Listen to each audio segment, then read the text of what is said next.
कुठे चालला तू आज?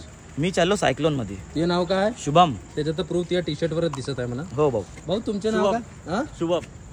तुमचे नाव काय? शुभम. हा शुभम. तुमचं? माझं पण नाव शुभमच आहे. आणि तुमचे भाऊ? रक्षक. हा रक्षक. 5 पैकी एक माणूस सोडला तर 4चे नाव शुभम राहते. हे आज माहित चाललं. 5 पैकी एक माणूस सोडला तर 4चे नाव का राहते भाऊ? शुभम म्हणणं शुभम. शुभम. ते बी नाव शुभम आहे का? नाही. अच्छा. नाजू बाजू दुसरा आहे तो बरं. ते नाव काय?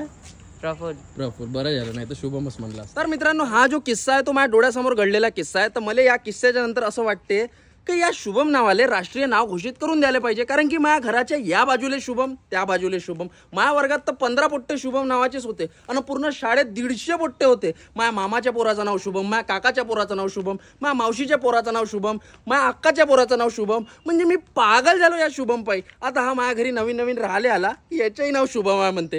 अरे काऊन रे बा शुभम नाव ठेवलं तेवाला?